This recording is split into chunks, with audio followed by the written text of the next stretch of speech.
ልደትሽ ራሱ የሚከበረው ዱባይ ነው ሲሸልስ ነው ምናምን ብለሽኛልና በተለይ ወንድ አርቲስቶች ሚዲያ ላይ ወጥተው ተራቡን በሚሉበት አገር ራበኛ ሴቶቹስ ከየት ነው የሚያመጡት?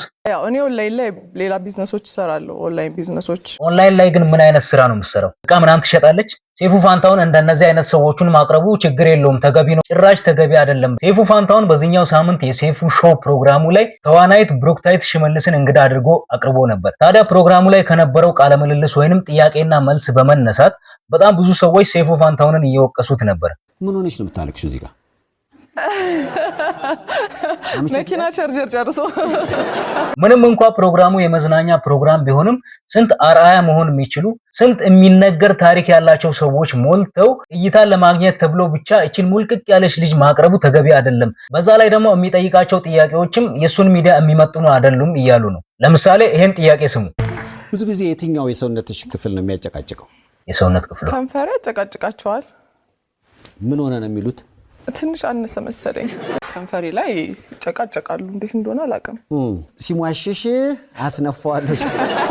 እና በየቀኑ ስንት አሳሳቢ ነገሮች በሚፈጠሩባት ሀገር ስለ አንዲት ሞልቃቃ ተዋናይት ከንፈር መወፈርና መሟሸሽ በዚህ ልክ ፕሮግራሙ ላይ ማውራቱ የፕሮግራሙን ኳሊቲ ያወርደዋል ብሎ የሚሟገቱ ሰዎች አሉ። ከዛ ባለፈ በሚሊዮኖች የሚቆጠሩ ብሮችን አውጥታ እንዴት ልደቷን እንደምታከብርም ጠይቋት ነበር።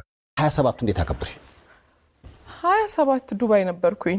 27ኛ ዓመት ልደት በዓሏን ዱባይ ሄዳ ነው እንግዲህ ያከበረችው። 26ቱስ? 26ቱንም ዱባይ ነበርኩ። ከዱባይ ነው እንዴ የመጣሽው? አይ አሁን ከቤቴ ነው የመጣሁት። ልደት ለማክበር እንግዲህ ዱባይ ድረስ ይኬዳል። 25ቱ ደግሞ ሲሸልስ ነበርኩ። ሲሸልስ ያ ለዛም ይመስለኛል ብዙ። 24ቱስ? 24ቱ ላስታውስም ጭራሽ ረስተዋለች። እና በሰላም ውለው በሰላም ማደር በጣም አሳሳቢ በሆነበት በዚህ ወቅት በየአመቱ ዱባይና ሲሸልስ እየሄደች ልደቷን ስለምታከብር ሴት በዚህ ልክ ሚዲያ ላይ መወራቱ ለህዝቡ ምን ይጠቅማል? ምንስ መልእክት ያስተላልፋል? እና ደግሞ በዚህ ልክ ሲደብራቸው እየተነሱ ዱባይ የሚሄዱበትን ሲደብራቸው እየተነሱ ሲሸልስ የሚሄዱበትን ገንዘብ ከየት ነው የሚያመጡት እነዚህ ሴት አርቲስቶች የሚል ጥያቄም ያስነሳል። ስለዚህ ጉዳይ በኋላ ላይ እናወራለን። እና በጣም ብዙ ሰዎች ሴፉ ፋንታውን ብሩክታይት ሽመልስን እንግዳ አድርጎ ማቅረቡን ቢቃወሙም አንዳንድ ሰዎች ደግሞ ልጅቷ ምንም እንኳን ወልቃቃ ብትሆንም እሷም በራሷ እድሜ ያሳለፈችው ነገር አለ። ገና በ16 ዓመቷ ከቤተሰቦቿ ቤት ወጣ ብቻዋን ያሳለፈችው በጣም ብዙ ውጣ ውረድ አለ። በ15 ዓመትሽ ከሐዋሳ ጠፍተሽ አዲስ አበባ መጥተሽ ነበር? አዎ። ሀውካም እንዴት ነው የ16 ዓመት ልጅ ብቻዋን ወጣ ብቻዋን ያለማንም እርዳታ ያለማንም አጋዥ ህይወቷን ለመኖር እንዴት ነው አልጋ ባልጋ ነገሮች የሚሆኑላት? ይሄ ደግሞ ለሌሎች ወጣቶች ምሳሌ ይሆናል፣ ለሌሎች ወጣቶች መማሪያ ይሆናል ብለው የሚሞግቱ ሌሎች ሰዎች አሉ። ሴትዮዋ እግዚአብሔር መልአክ ነው እንጂ በቃ የላከልኝ እና በዛ በ16 ዓመቷ ሐዋሳ ላይ ከቤተሰቦቿ ጋር ከምትኖርበት ወጣ አንዲት መኪና ውስጥ ያገኘቻት ሴት ወደ ቤቷ ወስዳ ለብዙ ጊዜ እንዳቆየቻት ትናገራለች። እንዴት አንተ ማታውቀውን ሰው ወስደ ከልጅ ጋር ሳሳድራለህ? የት ታውቀኛለች? መኪና ውስጥ ነው ሳለቅስ ያየችኝ እንጂ ገባ የሆነ ተልኮስ ኖሮኝ ቢሆን ኖሮ እና በዛ ሰዓት ያቺ ሴት እዛ ጋር አግኝታኝ ያን ነገር ባታደርግልኝ ኖሮ የኔ ህይወት ተበላሽቶ ሊሆን ይችላል የሚል ነገርም ተናግራለች። ከዛ ባለፈ ሴፉ የጠየቃት ጥያቄ ምን መሰላችሁ? ዛሬ ላይ እንዲህ ደልቶሽ ምናም ተመችቶሽ እየኖርሽ ነው፣ ነገር ግን ትላንት ላይ ተቸግረሽ የኖርሽበትን ጊዜ ታስታውሻለሽ ወይ ብሎ ጠይቋት ነበር። አሁን አንዳንድ ፎቶዎች ሳይ እንግዲህ ልደትሽ ራሱ የሚከበረው ዱባይ ነው ሲሸልስ ነው ምናምን ብለሽኛልና ፈታና ለቀቅ ያሉ ነገሮችን አያለው ስትለቂ ኢንስታግራም ላይ። በእንደዚህ አይነት ፈታ ያለ የምቾት ህይወት ውስጥ ቁጭ ብለሽ የድሮዋን ብሩክታይት ታስታውሻታለሽ? አላስታውሳትም። አመላለሷ ራሱ ይገርማል። አላስታውሳትም። እና አሁን ላይ ወደ ዋናው ነጥቤ ስመለስ ኢትዮጵያ ላይ በጣም የምንወዳቸው ሴትም ወንድም አርቲስቶች አሉ። ነገር ግን ወንድ አርቲስቶች በጣም ተቸግረው ሲኖሩ እናያለን። እና ትላልቅ አርቲስቶች ናቸው የምንላቸው ወንድ አርቲስቶች በአርቱ የሚያገኙት ገንዘብ ለራሳቸውና ቤተሰቦቻቸውን ለማስተዳደር አልበቃ ብሏቸው ቀለም ቀቢ የሆኑ አርቲስቶች አሉ። እንዲሁም ሌሎች ስራዎችን እየሰሩ ቤተሰቦቻቸውን ለማስተዳደር የሚሯሯጡ አርቲስቶች አሉ። ነገር ግን ሴት አርቲስቶቻችን ከወንዶቹ የተለየ ክፍያ እየተከፈላቸው ነው ወይንስ እነሱ ገንዘብ አያያዝ ስለሚችሉ ነው በዚህ ልክ ተንደላቀው የሚኖሩት? እና እቺ ልጅ እንዲህ አይነት ጥያቄ ሴፉ አቅርቦላት ነበር።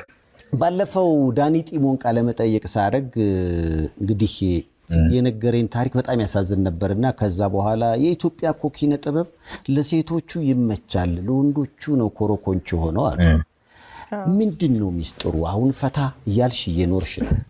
እንግዲህ ዳኒ ጢሞን ሁላችሁም ታውቁታላችሁ ብዬ አስባለሁ። ልጄስ በሚለው ድራማ ላይ ያበደ ትወና ያሳየን ድንቅ ተዋናይ ነው። እንግዲህ ይሄ ተዋናይ ሴፉ ሾው ላይ ቀርቦ ምንድነው ያለው? ራበኛ ይርባል። በቃ በአርቱ የማገኘው ገንዘብ አልበቃ ስላለኝ እርቦኛል ነበር ያለው። ሴቶቹስ ከየት ነው የሚያመጡት? ያው እኔ ኦንላይን ላይ ሌላ ቢዝነሶች እሰራለሁ። ኦንላይን ቢዝነሶች ምክንያቱም የሆነ 2-3 ነገር እየሰራ ካልሆነ በአንድ ነገር መኖር አትችልም። ስፔሻሊ በአርቱ ብቻ መኖር ከባድ ነው። ያው ባለፈው ሳምንትም ያለውን አይቼዋለሁ። ከባድ ነው በጣም መድገምም ከባድ ነው። ገባ እና ብሩክታዊት ምን አለች? እኔ ኦንላይን ላይ ስራ ስለምሰራ ነው በዚህ ልክ ተንደላቀቅ የምኖረው አለች። ኦንላይን ላይ ግን ምን አይነት ስራ ነው የምትሰራው? እቃ ምናምን ትሸጣለች?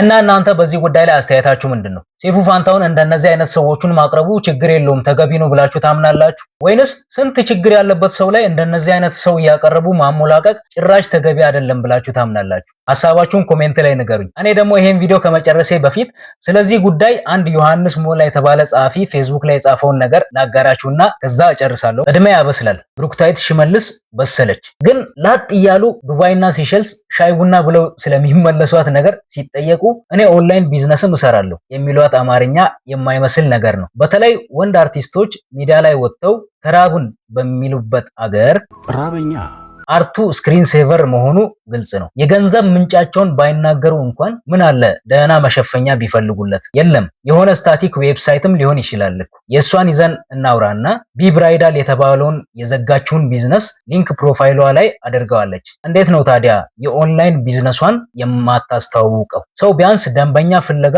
ለስራ ብሎ አያስተዋውቅም ወይ? 1 ሚሊዮን ተከታይ ይዞ ያስደነገጠኝ ትናንቷን የረሳችበት ፍጥነት እና ወደ ኋላ ማስታወስ ማትፈልግበት ጥንካሬ ነው ይላል። እና እናንተም ሐሳባችሁን በነፃነት ኮሜንት ላይ መናገር ትችላላችሁ። የዛሬው ቪዲዮ ይሄን ይመስል ነበር። በሚቀጥለው በሌላ ቪዲዮ እንገናኛለን። ቻው።